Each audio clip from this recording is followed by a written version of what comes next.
spending. But there are some people that are trying to change this scenario. My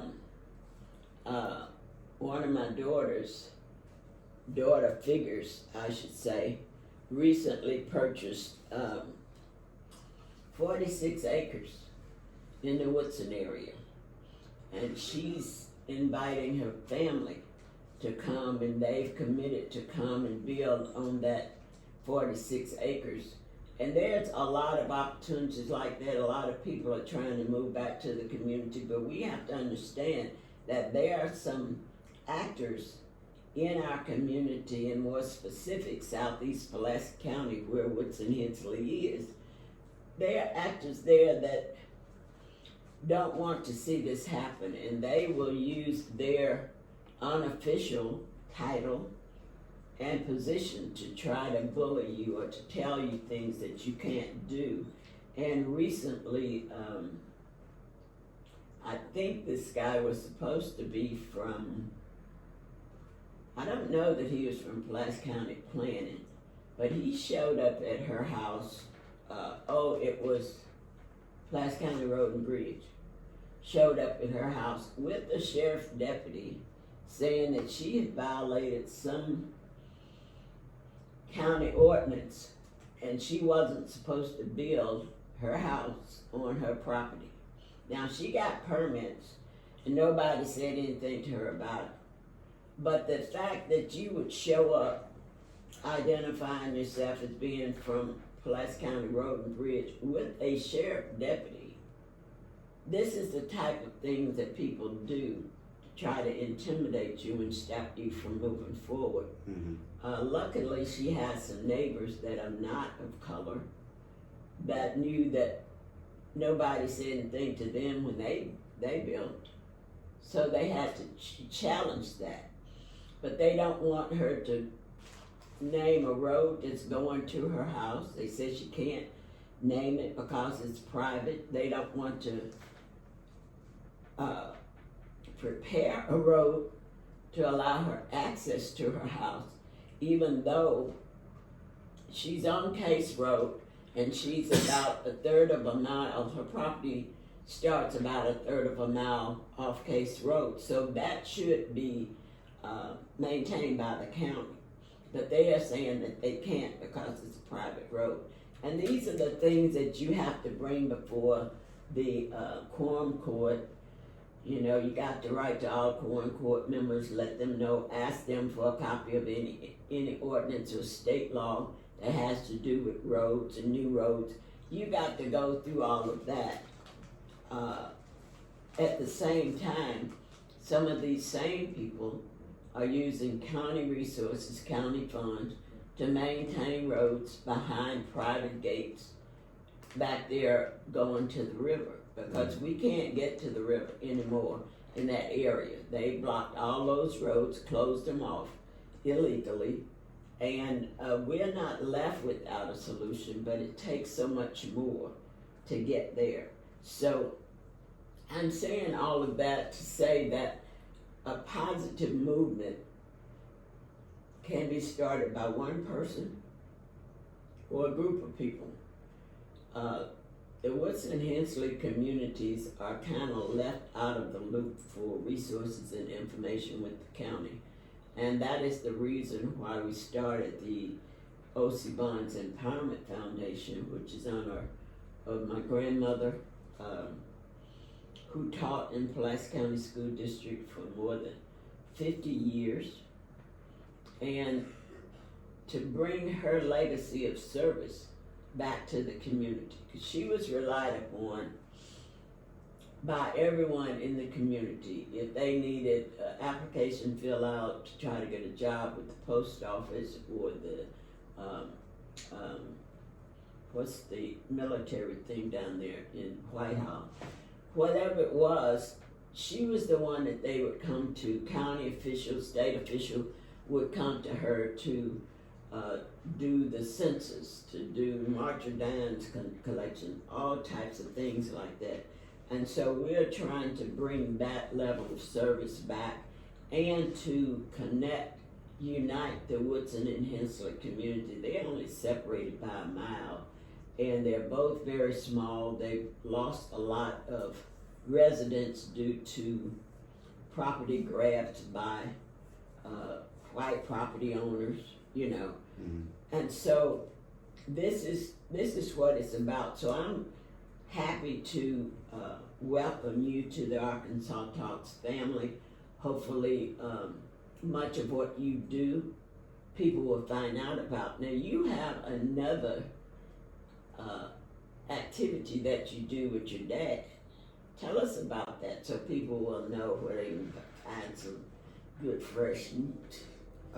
My dad is a commercial fisherman. Yes. And we actually just catch catfish in buffalo, rub them out, the buffalo, steaks on catfish and fillets. And that's how I'm actually getting the money to put into my business. Mm-hmm. Because like you were saying, how people put things in a way where, you know, you're on your way doing what you need to do, but sometimes you get sidetracked. So the way that I made it back down here is because I was in Dallas and I used to drive an ambulance, and my job sold their company, and they had me actually driving an ambulance before a third party company. Mm-hmm. And when they actually sold their company, that company let them go, so I lost my job. Mm-hmm. But before I had came down here and I was doing it with my dad when I was a little bit younger, but then when I lost my job, I was like, that will be the last time that somebody let me go. Mm-hmm. So I came down here and I started doing the fishing. I'm not even gonna lie, fishing is not what I want to do. Mm-hmm. But in order for me to go where I want to go and be where I need to be, I feel like when I get up in the morning and I have to go up in there and go fishing and have to clean all this fish for 12 hours a day, I'm doing it for me. Mm-hmm. I'm not getting up in the morning and going to make you the money when I can actually do what I need to do and make the money off of what I need to make. So the fishing with my dad is a blessing because I didn't grow up with my dad. Mm-hmm. And right now, it's the first time that I actually spent with my dad since I've been 5 years old until I turned 30 years old. I went backwards. Mm-hmm. And that's one of the reasons why I went back too, because of me doing my brand. See, I know how to be a daddy, but I have never been able to know how to be a son. Oh, okay. Mm-hmm. And once I came back and I started dealing with my dad, then my sons are 20, my daughter is 28, I have a daughter 15. And before I came back, my dad have never seen any of my kids. Wow. So once I came down here and I actually found out that he wasn't I ain't gonna say he was a bad person. It was just, you know, some people communications as grown-ups don't be on the page where they need to be, so they split. But I know, okay, so this is why the baby daddy is so important to me. I am that kid that I'm talking about. Mm-hmm. I am that kid who dad didn't show up. Mm-hmm. I am that kid who seen his dad do things to his mom that he should have never seen. So I'm actually that kid, but then also that dad, but then also know how my son feel when I don't show up. Mm-hmm. So I guess with my brand and me going fishing, all of it came full circle. And I'm thankful that my dad is my dad because I found out that my dad is really a hustler. Mm-hmm. I found out that my dad actually do what he say, and I understand why when I have my mindset, there's nothing that you can do to tear me away from what I'm doing. Like I may hit that job let me go, but I went 5 hours away to stay on my task to do that job. Mm-hmm. And I think sometimes when you have your focus and you're doing the things that you have to do instead of the things that you want to do, then you separate from a lot of people who don't understand what you're trying to do. Yes. And that's where I'm at. So, when you say commercial fishermen, what's the difference in that and just regular fishing? Oh, I throw like gill nets and hook nets. So one gill net that I have, well, I have 3 of them, but it's 300 feet long. So I throw 3 of them Then I have 4 gill nets that is 100 feet long. Then my hoop nets is probably like 20 feet long, maybe like 15 feet long. And in one net, you can catch up to 1,000 pounds. Of fish. Mm-hmm. Wow. And I'm cleaning it all by myself, me and my dad. Oh, okay. But if you wanted to, you could create jobs for somebody else to help. Well, that is the goal. But right now, I'm running from behind. Mm-hmm. And then sometime you have to understand, like, I'm coming from Dallas. This is my time coming here and learning how to do this. I need to learn how to do it before I can bring somebody else on, so I can know how to explain to them what to do. Right. So Mm-hmm. I can't bring somebody on when I'm learning. Sometimes the work that you do is the work you're supposed to do, so you can explain to people, this is how you cut it. This is, don't go with a bone like this. This is how, this part right here, if you hit this, the meat is over, because that's going to be that yellow stuff. I don't even know the name of it, but it's stained the meat. It's the gallbladder. Yeah. The purple. Yeah. No, not purple. It's yellow. Bright yellow. Yeah. And when you hit it, you might as well throw it away. Right. Because it's going to make it bitter. Mm-hmm. And see, when you go through all that different stuff, then that's when you can educate somebody else on how to do it instead of jumping in there. I mean, I could do it like that, but that's not the way that it's coming out. So that is really fresh fish. Is there a way that the general public can get this fresh fish, and how is it done? You can just call me. Mm-hmm. There's no other way that you can do it but call me. My number is 214-384-2446. One more time, my number is 214-384-2446. And I know everybody down here in Little Rock like, there ain't no 501, don't worry about it.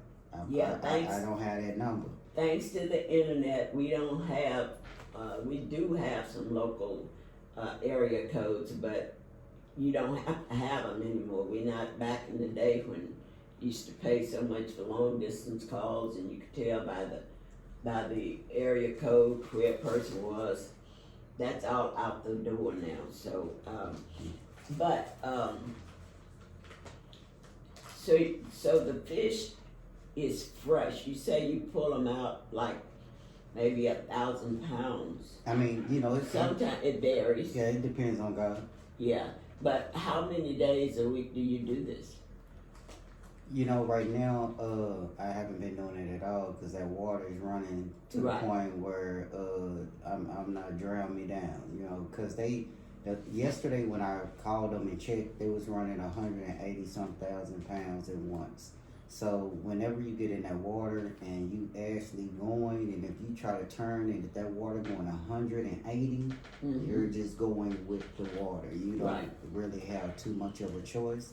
So as soon as the water is slow down, I'm trying to go out there 3 times a week. And once I get that up and start getting everybody the way that I need to, then I will bring somebody in to help me actually keep it up. And so you have catfish fillets, catfish steaks, buffalo ribs. Yeah. What do you do with the other part of the buffalo? We have certain people who like the bony. Everybody's, and this is the thing about the bony part. When you cut out the rib, you have the part with the fat. I mean, I ain't gonna say fat, it's just a lot of meat with a lot of bones. But if you actually run your knife over the top of it and don't cut into those bones, then you rip it apart. When you're going through, when you first see that bone, when you take it out, you take the whole bone out. Oh, okay. It's not little pieces that's in there. It is a lot of them, but a lot of people, if you go up in there and you cut through the meat, you're cutting through those bones. That's why you have those little short bones, they all different. But if you just go over the meat with the knife and don't dig into There's a way to debone it? Well, kind of. Well, it's not deboning it. You don't want to cut it to the point where the bone was this big, but you got to a point where you cut it like that and that much got cut off, and you pull this out, but you still got that little bitty bone. The way that I do it, when you pull it from the top, you pull that whole bone out. Yeah. So. Okay. And so you bag it up Yeah. and freeze it Yeah. immediately. Yes, ma'am. And so when you cook it, it's just like fresh. Yeah, it's like you getting it from the grocery store. Yeah. And if you call me and say, hey, look, a lot of people tell us, I want to see it flopping. Well, when we on our way to the river, we start calling people and let them know, hey, look, we going to the river. If you want to come back and come by and get it and pick out your own before we cut it up, or however you want to do it, we'll do it that way too. Oh, you can get it right out of the water, still live. I mean, all of them. I mean, and then if I let you know the days that I pick them up, I mean, you can just come get them today because I'm gonna be out there all day. Yeah. Cleaning them. Mm-hmm. Okay. We're gonna have to try that because nothing like fresh fish right out of the water. Baby Daddy Movement.